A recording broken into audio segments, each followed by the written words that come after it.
Well, I mean, it sounds kind of cheesy, but the whole dancing in the dark thing, because I came out when I was in junior high school, and it was I want to change my clothes, my hair, my face, and I was a pizza face to say the least, and Sure.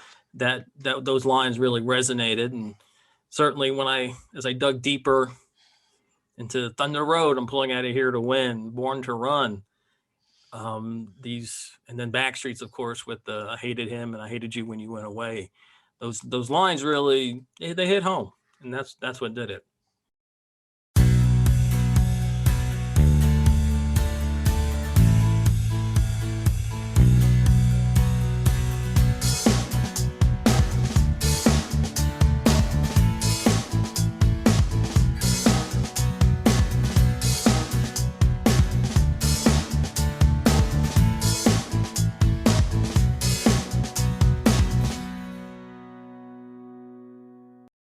Hello, everyone, and welcome to a new episode of Set Lusting Bruce, your podcast all about Bruce Springsteen, his music, and mostly his fans. I am your host, Jesse Jackson. Joining me in today's episode is writer, fan, and co host of the amazing None But the Brave podcast, Flynn McLean. Flynn, welcome to the show. Thank you for your kind words, and thank you for having me. I am thrilled. I have been a big fan of the podcast from the moment it came out. I think you guys do a great job of kind of breaking down a lot of not just Bruce's music and in context of what's coming out, and I'm kind of excited to hear your behind the scenes story of how you became a fan and such. All right. Well, I know probably not that different than a lot of other people's, but we can talk about it. That sounds great. But I always like, how are you guys doing in the pandemic? This is a scary time. Are you guys doing okay? We are. My wife actually started going back to her office in June of last year, and she was the only person in her office, so it was no big deal. And I've been working from home since 2010 or something full Yeah. time. So it really, in that way, it didn't really have an effect on us. The biggest change that we laugh about is that now my wife cooks dinner almost every night. And so we used to go out for dinner 3 or 4 times Yeah. a week, and she used to have go out for. She's a residential property manager, so she used to go to meetings, board meetings at different buildings, Hmm. up to 4 nights a week. So, but now she's home. I mean, she Yeah. does it. She does the meetings on Zoom or conference call. My previous life, I worked for both RealPage and Resman, which is a I, property management software company. So, oh, okay, yeah, so we manage the software that people use to manage apartment complexes. So, cool. similar kind of general thing. I have the same thing. I manage a contact center for roadside assistance, and starting May of last year, I've been going to the office every day. And so, in a lot of ways, things just feel normal for me. It's just 70% of my staff is working from home. And the same thing, um, we're cooking at home more. And though we're in Texas, so hey, our governor says, come on out. It's fine. Go to your restaurants anywhere you want. Yes, what's going to be interesting to see if there was any kind of spike in the numbers after the Rangers home opener the other day. It, my wife my wife was in the bedroom, and she came in, she goes, did you see photos? I'm like, yes. And I said, I know, it was kind of scary. What we had, and I assume you will agree with me, maybe not, but a couple weeks ago I got my first vaccine, and then last Thursday I got my second. So Nice. after my first vaccine, Linda is looking at me like, okay, like, now that you've got a vaccine, what are you comfortable doing? And she goes, and I know if Bruce toured, whether you got a vaccine or not, you'd go see him. That goes without saying. And I'm like, sad to admit, yes. If if Bruce is throwing it all on the line, luckily he is safer than I am, right? But I said, no, I have no interest in going to a full Ranger ballpark watching, as much as I love watching baseball, and just doing that. That just seems crazy. Yeah. I'm just glad we have the vaccine, so we don't have to make that kind of decision Yeah, in absolutely. whether we're not going to do something or not based on Yeah. COVID. Hmm. my wife's she's a big Bruce fan too. Oh, that's good. So we kind of feed off each other in that way. And she's more hesitant than I am. She's more cautious than I am. And she wouldn't go to a show without a vaccine, and she's not even sure she's depending on when it happens whether she's gonna let other people be the guinea pigs for the first few months here. How about that? A couple months ago, I had a bunch of fans on, and they were talking about that the last time they were at the 2020 Light of Day show, Hmm. and they talked about how strange, because little did they know, right? Like they said, we're at that show, we're having such a great time, and little do we know what was coming. Uh, and I can only just imagine, if you were there and then all of a sudden things change. Well, it's funny when after the night of that show and then the next few days we were talking about Bruce's how he looked, how he played, and all that. And so our biggest thing was, oh, he looks very stiff. He can't move very well.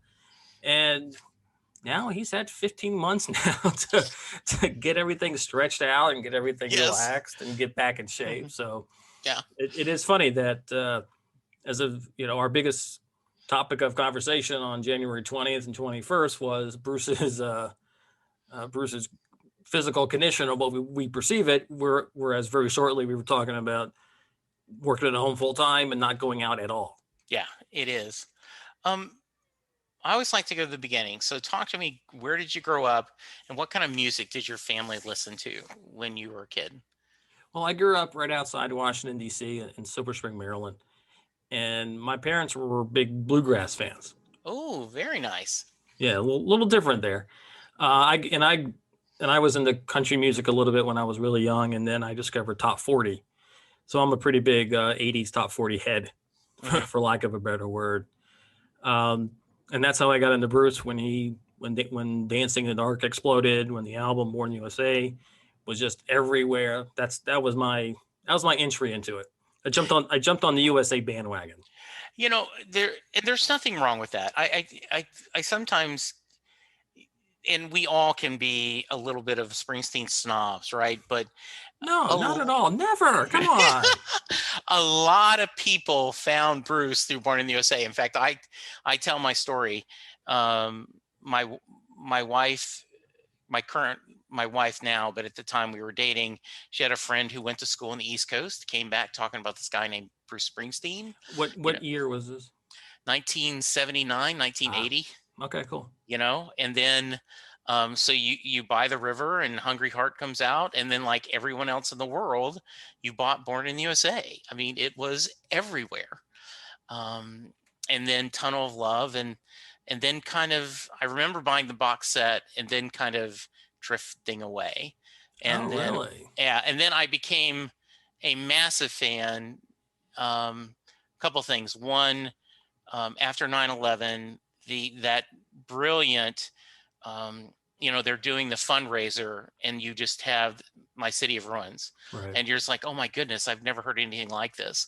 And then in 2002, I saw him for the first time perform at the Rising, which is why I'm very sad that there is not a chance in Hades that we're going to get my I know. first Springsteen show, an official release, right? I know. I know. It hurts, man. It hurts. Yeah. There's Uh, so many great shows and so many great songs that they did where they sound checked them. They rehearsed them yeah. before the show, and then it was set listed right there. Souls of the Departed, Leap of Faith, and he Well, did it, and they nailed it. Don Henley came out for the encore, Yeah, and they I did fought the I Fought the law. Law. Right, very And, cool. and I just was like, oh my goodness, how cool is this? That was pretty cool. Yeah, it was very cool. Um, so I'm a child of 70s pop culture, so AM radio. So, so I'm right there with you. But can you say what about his music spoke to you? Can you articulate it? Because sometimes it's hard for fans to say that. Well, I mean, it sounds kind of cheesy, but the whole Dancing in the Dark thing, because I came out when I was in junior high school, and it was I want to change my clothes, my hair, my face, and Hmm. I was a pizza face to say the least, and Sure. that those lines really resonated. And certainly as I dug deeper into Thunder Road, I'm pulling out of here to win, Born to Run, these, and then Backstreets, of course, with the I hated him and I hated you when you went away. Those lines really, they hit home, and that's what did it. Mm. I always want to ask someone who was as passionate of a fan as you were, and I'm kind of jumping ahead, but that wilderness years, like, Yeah. how did you guys feel as a fan? See, I have no idea, right? I've moved on to other things. My son was born in 1989. I'm busy being a parent. John Hyatt is one of my other favorite musicians, and I'm a massive Brian Wilson Beach Boy fan. So those were my obsessions, and so I remember seeing in Entertainment Weekly like he had 2 new albums, but I didn't go buy them. I just it was not something that was working with me at that time. What were you guys feeling during this? As this core fans, were you like, what the heck's going on? Well, fortunately, I had just discovered Backstreets at that time. I Okay. think I discovered the magazine at a little independent record store in Rockville in the fall of '88. And so I dug deep into that. I subscribed almost immediately. And they had the Backstreet's Boss Hotline. I don't know if you're familiar with that at all. No, please tell me. Okay. For years there, I guess starting back, I don't know when in the '80s, but sometime at least by '88, they had like an outgoing phone message.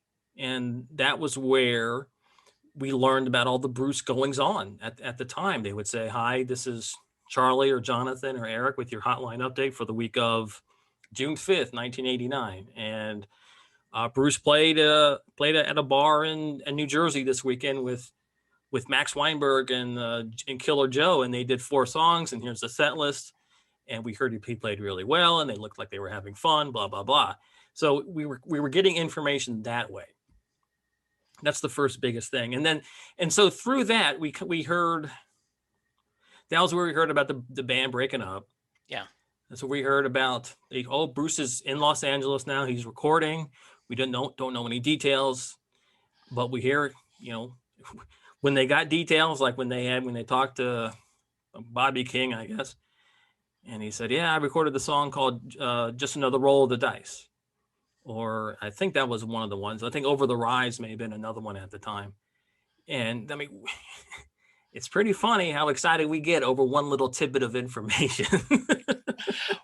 Well, the only thing that's changed is instead of us calling an 800 number or a toll number. It wasn't 800. It was toll number. So you were paying long distance charges. Something. Right. We haven't changed. Like, I know you were right there with laughing, or maybe, with everyone, like the series of radio shows he's been doing for Sirius, and he's doing one at midnight. Well, you know what that means? That means he's going to give you a new album. That's the only reason you record at midnight, right? And then it's like, no, he's just a night owl, and he wanted to do a night show. Oh, see, that thought never crossed my mind. It didn't? No. I mean, I'll be honest. Going back to the start of the show, to his show. Yeah. I'm like, oh my God, this is a great place for him to play some unreleased stuff. Yeah. And so we're 20 shows in? Yeah. He's played 1. Yeah. Well, and yes, I loved it. Yes. That was tremendous. I got very excited at the time, but he's kind of settled into more of a, these are my favorite songs on this particular theme. And I'll just, candidly with me, I was like, oh man, he's going to do, and I want a in-house performance. I want to see him, like Jason Isbell or other people performing. And instead, we've really gotten some different insights and different music shared for him. And Ron Martz, who's a writer, was on the show with me, and he said, "We know Bruce is a good storyteller, so why are we surprised he's good at telling a story this way?" Yeah, that's a good point. That's a good point. Yeah, it's been great. Now, I have not listened to the podcast he's done with Barack Obama, though. Yeah, I prefer to listen to music rather than Yeah. talking because I can't listen to talking while I'm working. So That's a little too tough. I've heard two different. I personally have enjoyed them. Um, Peter Chianca from Blogness thinks that there's nothing new or deep in it if you're a pretty heavy fan. I just think it's pretty cool that one of the biggest rock stars in the world and a former president are just around shooting the breeze. I just Yeah, that has an attraction to me, definitely. yeah, Uh, and because they're very intelligent people, yeah, obviously, the former president, constitutional scholar. yes, Where did he go to law school? Harvard, a little yeah. place up in Boston. Well, Um, and then Bruce. I mean, and Bruce is very very curious about that kind of stuff. I mean, he's a self-taught guy, so yes. he's done all the reading and he's done all the he finds something that he's interested in and he dives deep into it on his own. And I thought of this last night that Hamilton originally, um, Lin-Manuel performed at the White House, and kind of that was the roots of Hamilton. Oh, And really? I didn't know that. yes, Okay. he did a few shows, and like he's thinking about doing this. He performed at the Obama White House, and then Bruce's Springsteen on Broadway because of the Obama White House. I'm like, what will be interesting 100 years from now culturally? Yes, the Obama White House brought us two great, Broadway theater experiences. That's true. I hadn't thought about that. That's a good point. I did not know that about Hamilton. Yeah. I haven't seen it yet either. We, my wife and I, on a weekend, we put on closed captions and we sat there, and within 10 or 15 minutes, we were enjoying it. And so it is fast though. It is a quick paced, like, okay, I'm following what it's along. That's good. But it's rap though, right? I mean, It is rap. it's Yeah. I mean, yeah. So and did you know the story of Hamilton? Like, did you know his life story, like the Chernow book or anything? I did not. And Okay. so, and you do a pretty good job of understanding it afterwards. Hmm. You follow up. And what I found was interesting, Flynn, is I did a behind the scenes documentary before I watched it. And the explained, that Lin-Manuel was talking about that because Hamilton was such produced a lot of writing and did a lot of speaking, that only hip hop is the only way you could capture that, how fast he talked. And so that's what they discussed it. So it's pretty interesting. It's very fun. And just I just think that's two very distinct shows that both kind of have a little bit of roots Hmm. in a White House. I don't Nice. Have you seen the Jimmy Carter Rock and Roll President No, documentary? no. I You probably don't have a lot of time to do it, but it is fascinating to talk about that. The Allman Brothers and everything were supporting Jimmy Carter, and then Linda Ronstadt and the Eagles for supporting Jerry Brown, and all the different music he had when he was in the White House, similar to the Obama administration, had a lot of different music.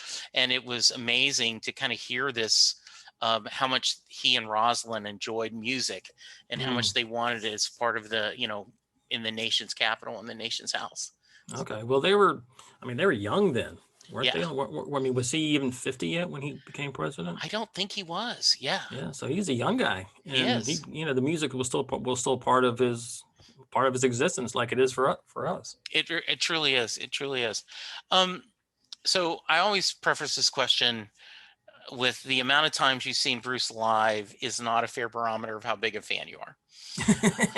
Uh, Okay. because I have had people on the show that have never had a chance to see him. They just recently discovered his music, or they live in a part of the country that's not. So I know you have seen him multiple times. Hmm. What do you count? I have lost count. Okay. I have lost count. Yeah. I'm probably in the 150 plus range at this Mhm. point. That's good. You mentioned you are not a mixed marriage. My wife and I are a mixed marriage. Okay. She does she's done marathons. She does, you know, bike centuries. She is, Nice. 5Ks, half marathons, and and I'm watching Star Trek, and Bruce. So, you have not a mixed marriage. So you mentioned how you found your lovely bride was through Bruce. Talk to me about. It was. Do you remember America Online? Yes. Well, they had a Bruce focused music board. They had a whole bunch of different artist focused message boards back in the 90s, and we both found our way to the Bruce one. And she seemed connected. She had a lot of good info, and it seemed like, anyway, and she still does. And a friend of mine wanted to hit on her, and I wanted to hit on my friend's sister, and turns out neither one of us got what we wanted, but I got Claudine, and so life has worked out pretty well. So you ended up winning after all. Definitely. Absolutely. Very nice. Definitely. That's nice. And she was at, when you say we're definitely not a mixed marriage. Yeah, she saw her first show was No Nukes. Mm-hmm. And she likes to point out to me every December that she was at all 3 Nassau Coliseum shows in 1980. Okay. All 10 shows in 84, all that kind of fun stuff. Oh, that's great. That's too.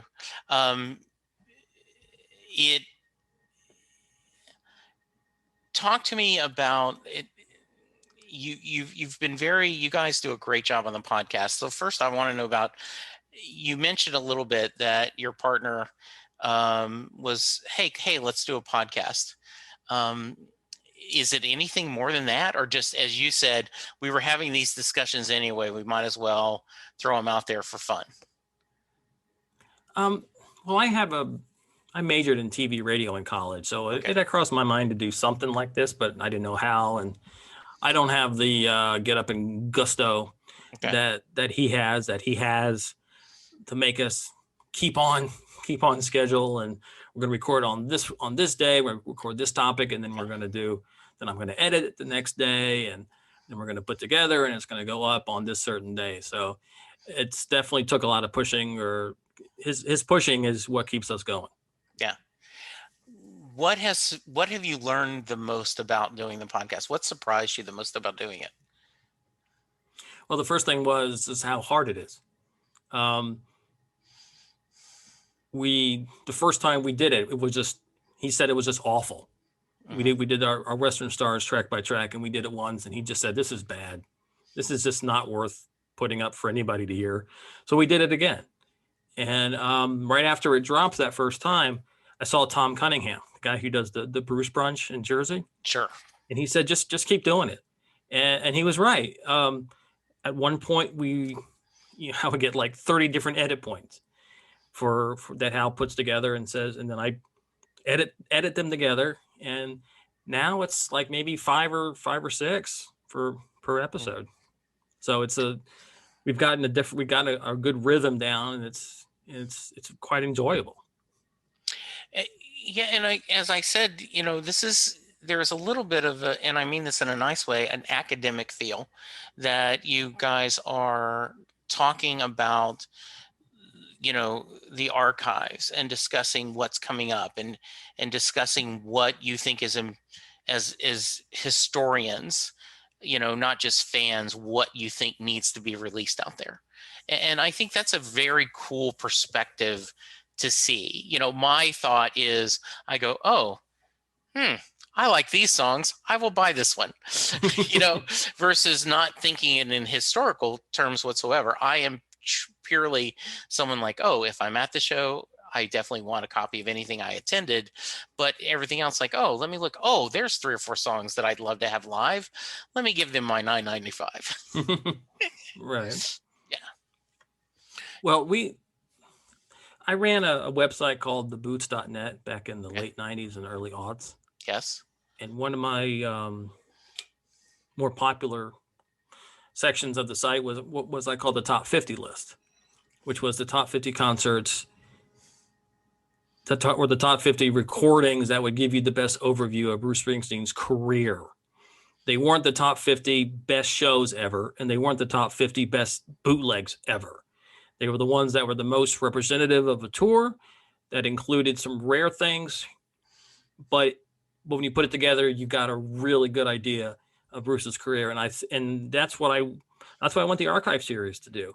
Um, unfortunately, we're missing the Rising, Mhm. but we were talking about a while back. We were talking about the Wrecking Ball tour, Mhm. and we needed we had a show from 2 shows from the summer of 12. We had a couple shows from the summer of 13, and it's like you need something more from the fall of 12. And so then they check that box off with that great St. Paul show, Yeah.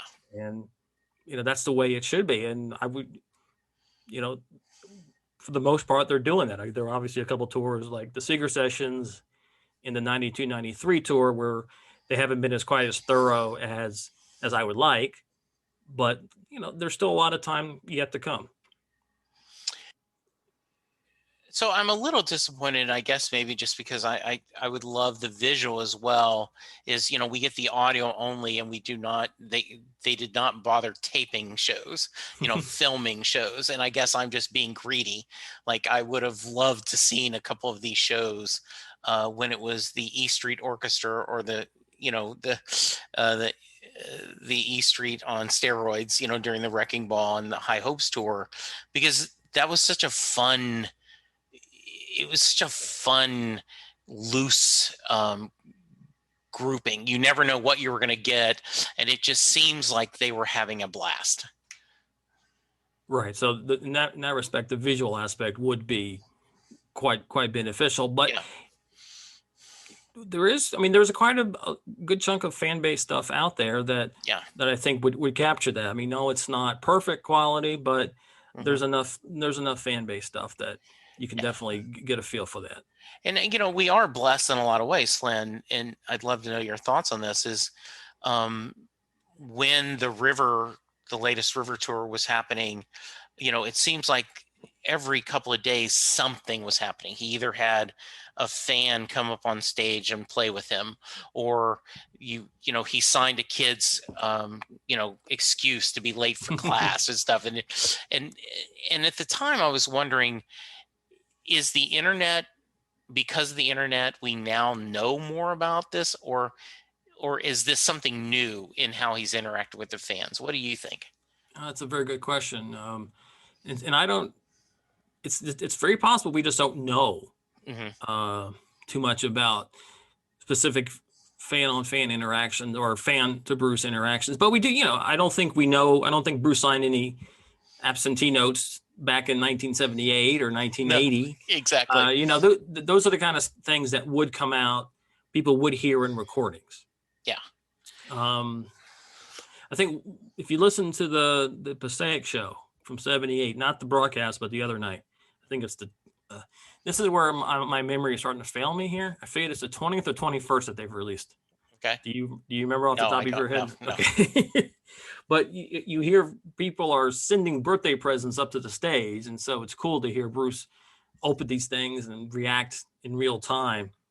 So I guess that's kind of similar, but not Yeah. quite. He's definitely become a lot looser and a Yes. lot more, I guess, comfortable with meaning that much to people. Basically, where I'm sure he's used to people saying, "Oh, your music saved my life," and it's true. Yes, it And so is. I'm sure it took him a while to kind of come around to that, to realize that yeah, his music has had a huge impact on people. Yeah. When I drove down to Austin for one of the book signings, and I what do you say to him? What do you try to say? And there's nothing unique you can say that he hadn't. And so, in my mind, I'm like, I needed to say it more than I needed him to hear it. Yeah. And so that kind of thought process. Um, do you do you find it interesting the years that he's changed, where they used to, like, even Saturday Night Live made a skit back in the 70s about just the stories, right? Like, because he used to tell so many stories, and now then there's so many less stories. Do you think it's just him as a performer has kind of moved past that? What do you think he's changed? What's your best guess? Well, that's a very good question. I think the change happened between the Joe tour and the reunion tour. Okay. And I would like to, and maybe I wasn't joking, but I said that he talked so much on the Joe tour that he didn't need to talk on the next one. Mhm. And I just think that in the reunion era, the music or the crowds are different. Yeah. You listen to those recordings from 78 and 80 where he's talking about his dad and he's talking about, the intro to It's My Life. And you can feel like you can hear a pin drop in the audience. And now that's just not going to happen. Yeah. And for better, for worse, it just is. So I took my son um, to the Oklahoma City show during the river, and that was his first show he'd ever gone to. Mm-hmm. And he went basically just, hey, okay, pops, it's an excuse for you and I to go out of town. This Bruce guy, that's all we're going to talk about. And so the next morning, we're driving back to Dallas, and a lot of things struck him. One is he said that the Cowboys should sign Bruce's guitar tech because they need a good receiver. He says, I don't think Cowboy receivers catch as good as this guy. I don't know about that. Like when you had Zach Yes, Zach. Prescott. Yeah, Prescott. Right. When he's throwing the ball, they can catch it. Yeah. But what Chris thought was, he says, if you're a musician, you need to be ready, because he says there is no Bruce finishes a song, he mumbles around, he's like, he ends that last chord, you're applauding, and all of a sudden he's counting down the next one, Dad. I mean, there is no filler between songs. And I know that sometimes when you're listening to the archives, there is that now. You can hear back in the day where there would be time between songs, but now then there is just flat, okay, 1, 2, 3, 1, 2, 3, and the shows continue to be long, and there are more songs filled. Well, yeah, I like the way he just goes bang, bang, bang from song to song. I mean, especially it really came out on the reunion tour again, where he did that 5-pack where, I mean, he started the show and it was like 3 or 4, 5 songs some nights where there was no break. And then he did the 2 slow songs, and then he came back for that 5-pack. And again, that was 45 minutes of straight music. There's not 1 minute, not 1 second of silence. Yeah. And I think it really works in keeping the momentum going. I love it. Well, so do I. And this whole experience of, he is very good at building, an experience. And it was my wife, as I said, wasn't a fan. And so when she was going to go, she was at that first Rising Shore song, knew nothing, was like thrilled they did Working on a Highway. She's like, oh, that one I know. And then, but she really loved Wrecking Ball as a CD. She thought that was a really good CD, and Rocky Ground is one of her favorite songs because she's a hiker, and so she just, in her mind, we've been climbing on rocky ground. And so when we went to see him, she was like, Jesse, you didn't play this song for me. You didn't play this song for me. And I was like, okay, let me explain something to you, Linda. He doesn't do the same set list anymore. No, he does not. And she had trouble grasping that concept. Well, it's interesting. A lot of artists do. They come up with their 18 to 20 song set list, and they get the start of a tour, and that's what they play. They may skip, mix it up with 1 or 2 songs a night here and there, but obviously Bruce puts together a 30 song set list, and he'll change 15 songs from night to night. Yeah, and that is what when I talk to someone and they'll talk about, like, I've seen him 16 times, right?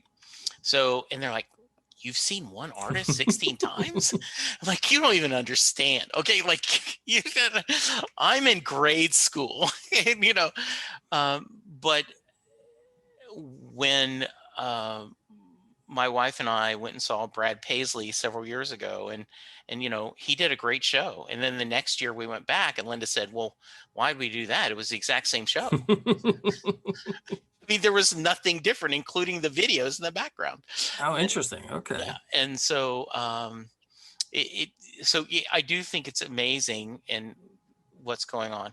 All right, you've shared so much because you already do a podcast, but are there any stories from shows that you want to share to the audience? Let my listeners, like maybe some fun backgrounds or something that you might want to share. Or do we just tell you to go listen to your podcast? Well, I don't tell a lot of stories from like specific shows. Yeah. I feel like everybody has their stories. And Is there a favorite tour? well, yeah, I got my first Tunnel of Love. Yeah. So I start there, and loving the archive release from last week. Yeah. And then reunion tour, the Rising tour, and then I have a special connection with the 92-93 tour, because I was 21 when that tour started, and that was the first time I really saw multiple shows. And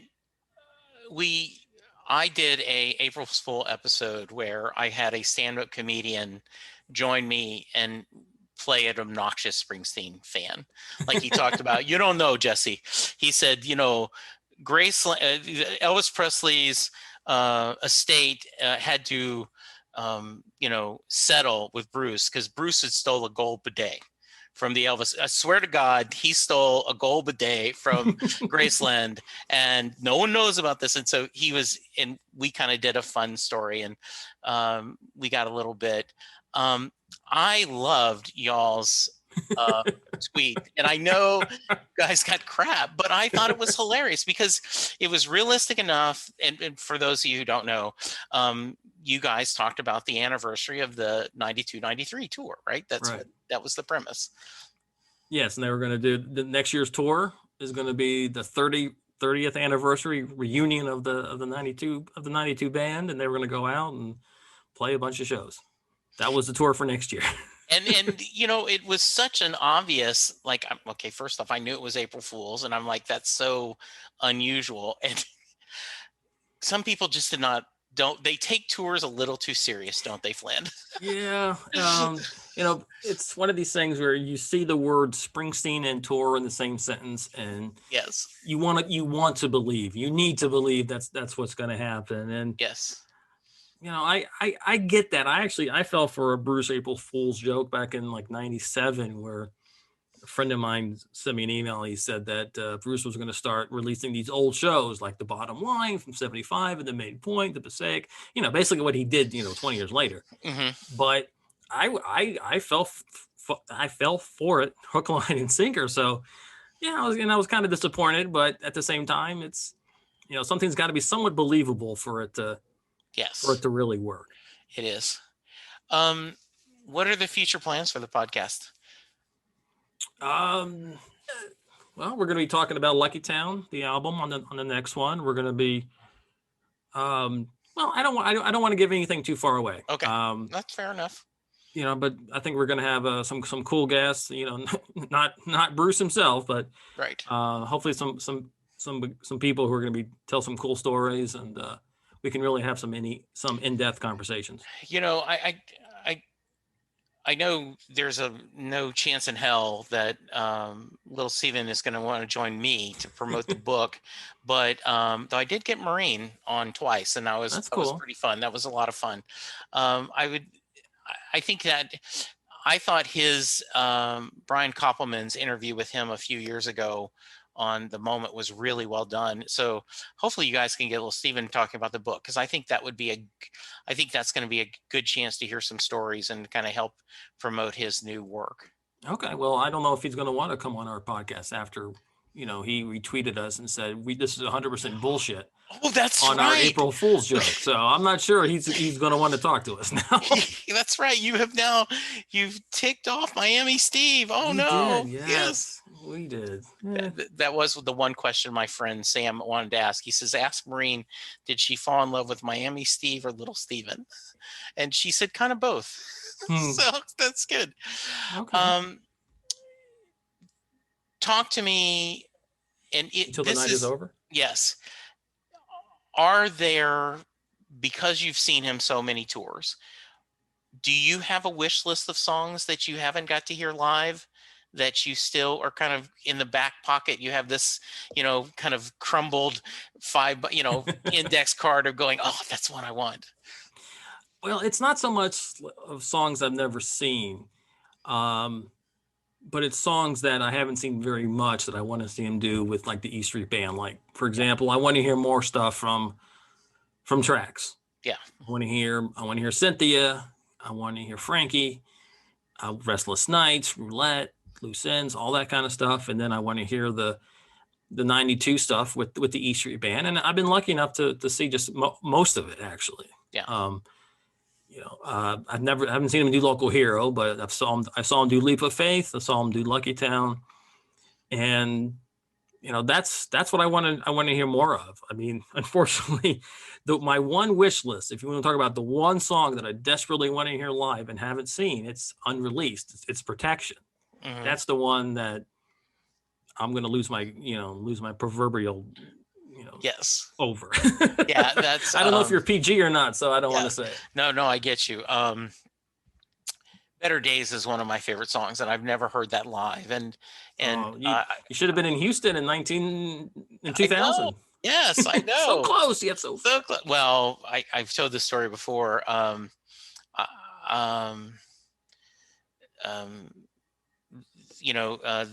This is your shield, right? This is your sword. This is your shield. I really, for some reason, that song spoke to me.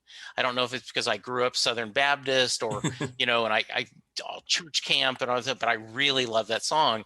And he was going to open the Houston show with it. And it was on the set list. And they walk out and Tom Morello goes, "Hey, we're in Houston," and they scratch and open with seats. Oh, that always hurts. The last time he played Houston, he opened with Seeds as well. So I was like, it isn't even like a song I hadn't gotten before. So yes, that's great.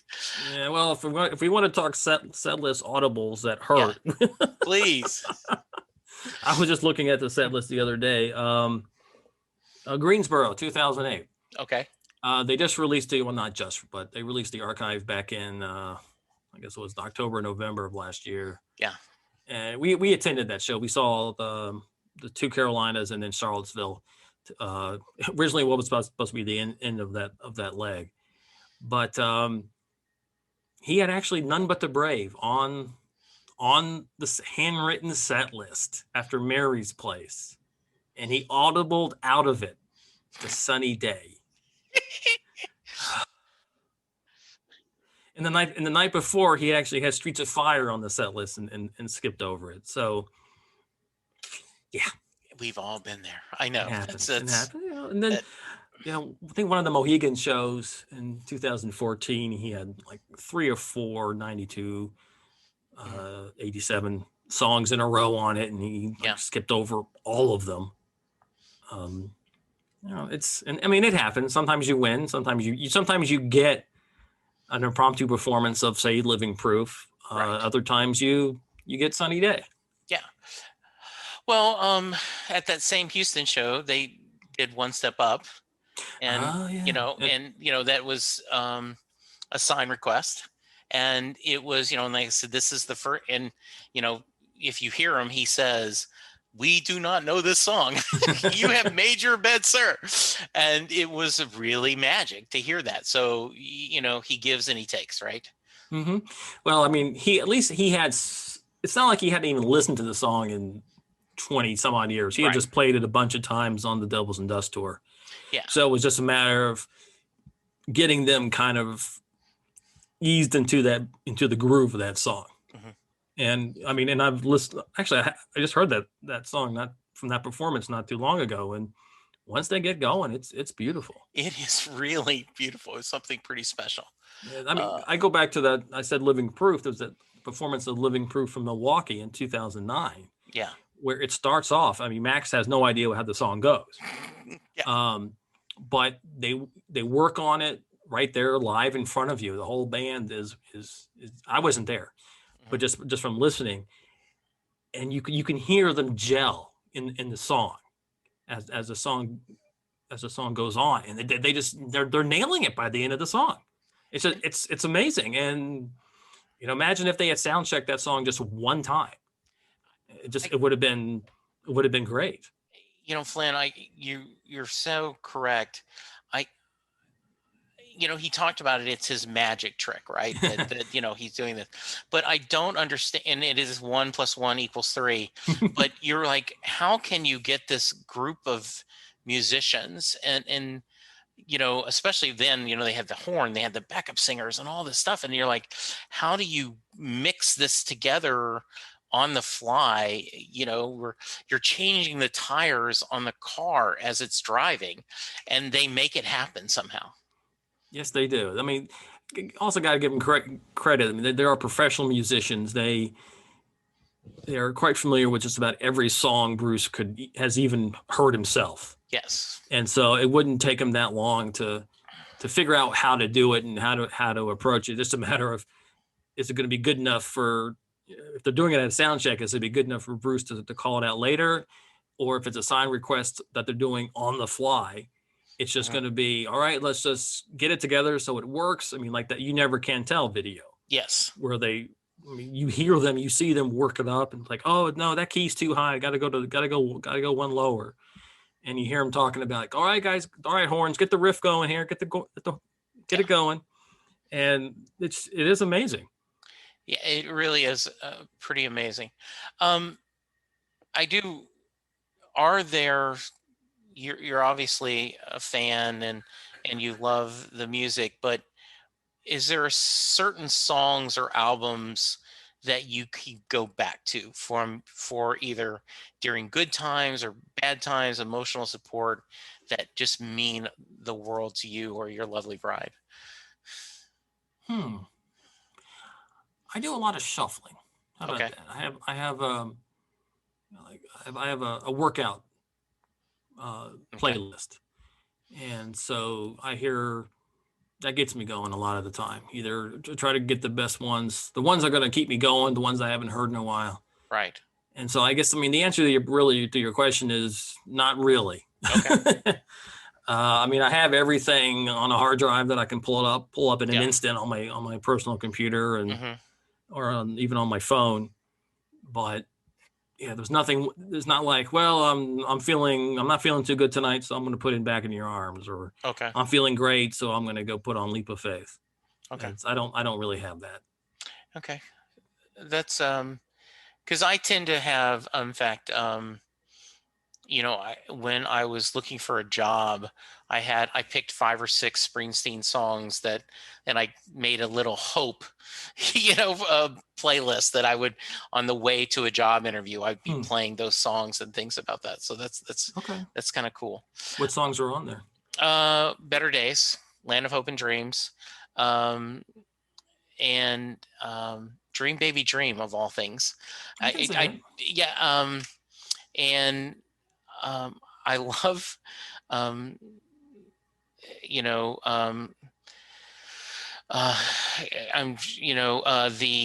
the Seeger sessions, the gospel, let your light, I'm drawing a blank, let your little light, shine. I love that, because once again, I grew up, as Little Light of Mine. Yeah, Little Light of Mine. Yeah. I'm gonna let it shine. Yes. Yeah.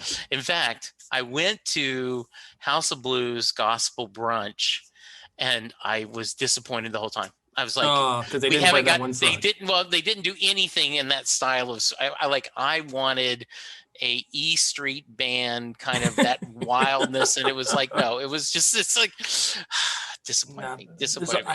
I really hate to tell you something there, Jesse. Yeah. There's only one E Street Band. Terry Smith, who does the Music Talks podcast, was talking about, he was at the London show that they released last year, right? But The Seeger sessions. Yeah. the November show. Yeah. So Okay. he was there, and Nice. he said that he says it was one of the few times that he was on his company's dime. He actually was able to bring a client. And he said, and me, Jesse, I would not, they'd have to be a true fan before I let him go. And he says that his client looked at him and said, that was good, but it's just not the E Street Band, is it? It's different. Yeah. I mean, you're right. There's, I hate to fall into that same trap because I'm a big fan of Bruce's non-E Street work. Yes. But yeah, Bruce with the E Street Band, as Steven said, that's the legend. Yeah. It really is. And it's great to see him try something new and try to work with other musicians to see what they can do, like the Seeger sessions or in 92. But yeah, you got to go home to E Street. Well, and my only disappointment was the Western Stars film was I wanted him, because I'm greedy, to pick 3 or 4 traditional E Street songs and have them play it with that band the same way the Seeger session started doing it. Like that, I'm glad we got, Rhinestone Cowboy, but I wanted 3 or 4 other, like, throw in bonus tracks of just something to hear that would have fit with that, because that band was so much fun to watch.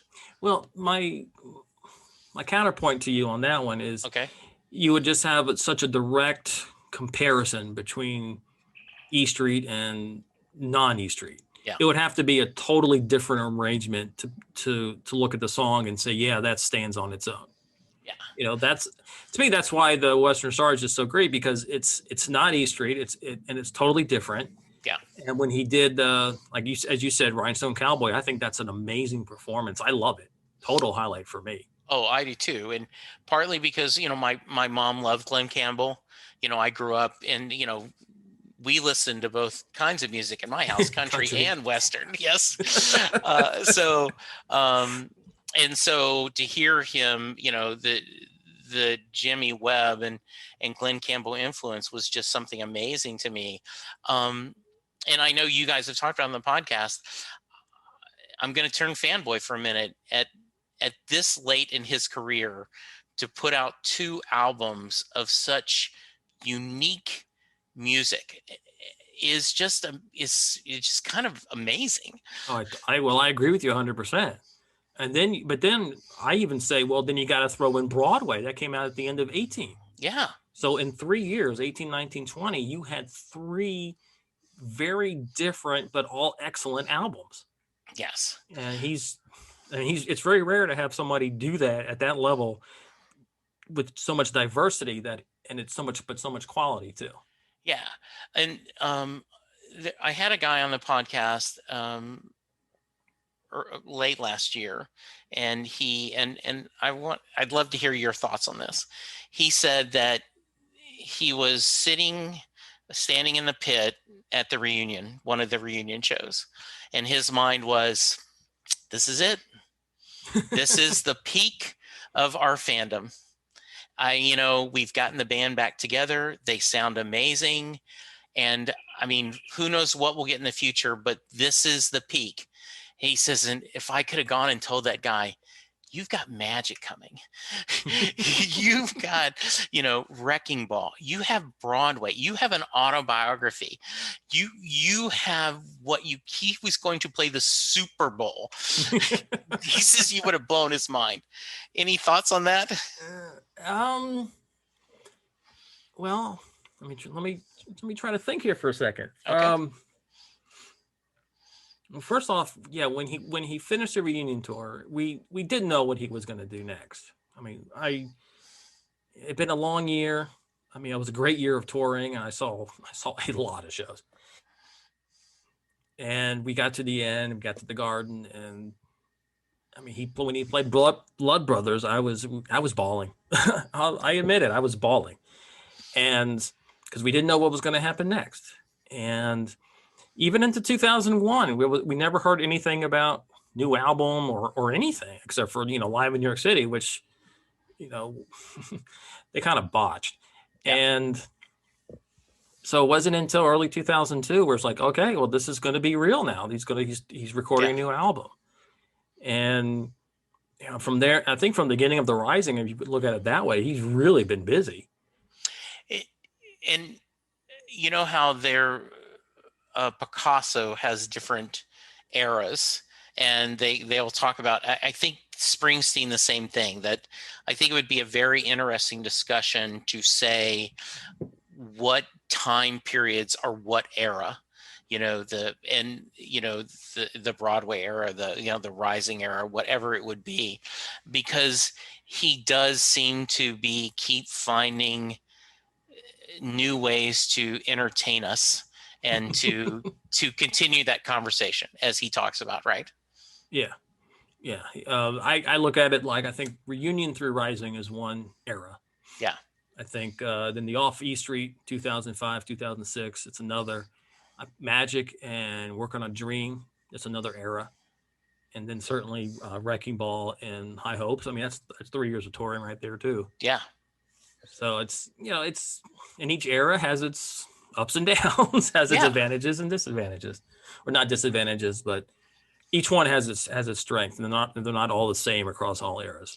Well, and as you guys talked in the latest episode, you guys are going through Human Touch, and you both have different opinions about the different tracks, and one of them you like more than the other, and they and that's why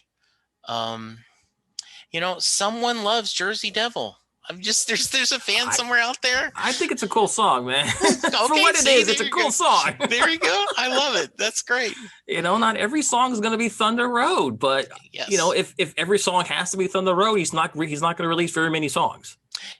Yeah, well said. I would rather, my thing has always been, I would rather hear a song myself and say, yeah, I don't like this song or this song sucks, than hear about it and only be told, but that's what other people close to Bruce think about it. Yeah. Well said. Flynn, what should I have asked you that I haven't? I don't know. Okay. I don't know. We've covered a good amount of territory tonight. Well, I always ask this because I had a guy on the show and we finished up and we hit record, we ended recording, and he goes, "Oh, by the way, next time I'm on, I should tell you when I got drunk with the E Street Band." What? Yeah, I don't have any stories like that. Okay. All right, then.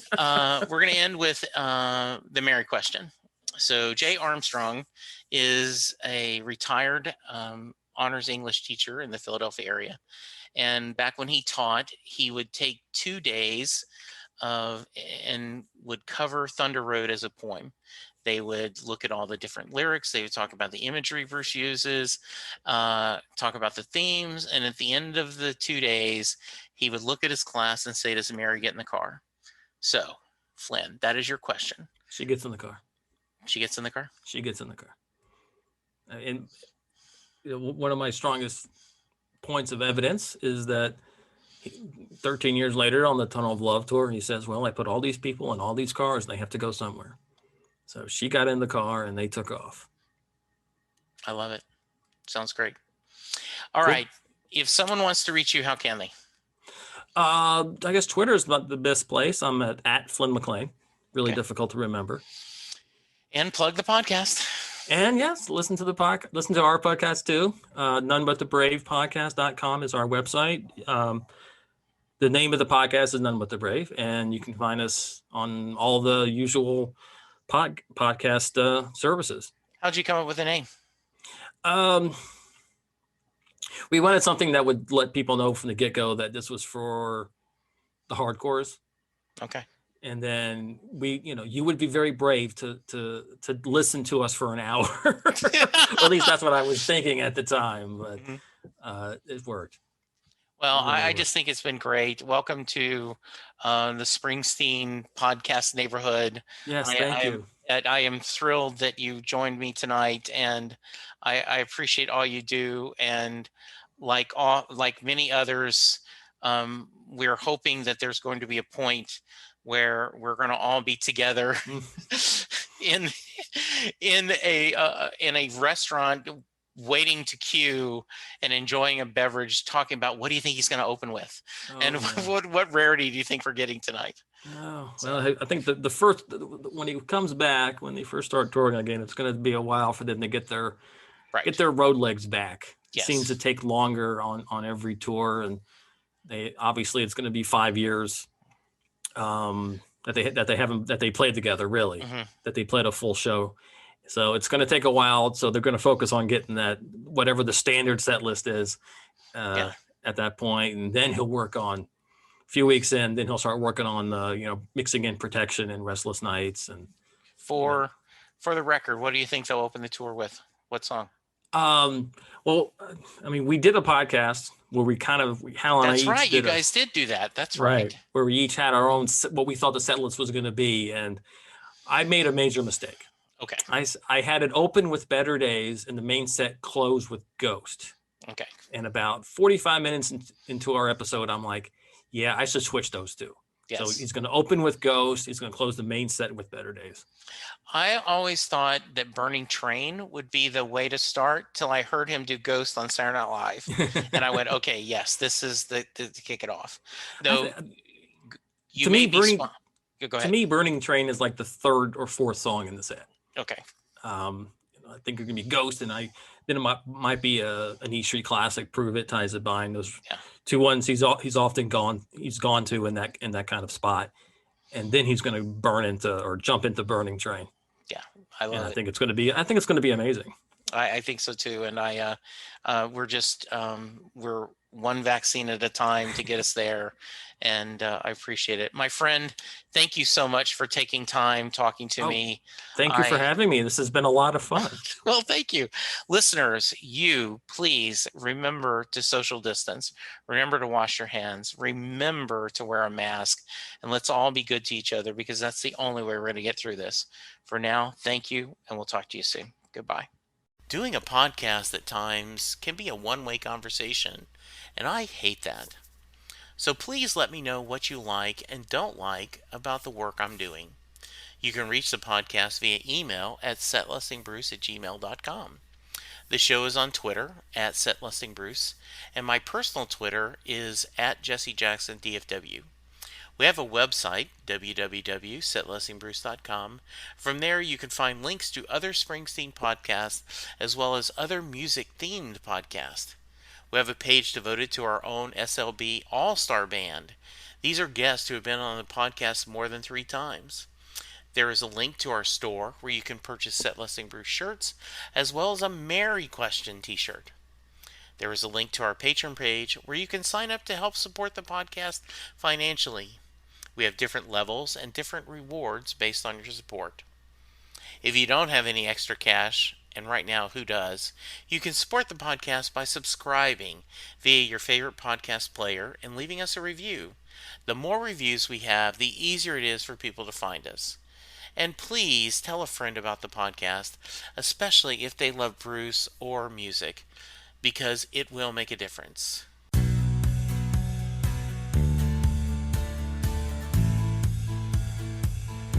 You just heard the fun talking, hard rocking, music loving, album ranking, fan thinking, joy spreading, lyric reading, story sharing podcast that is the one, the only Set Listing Bruce.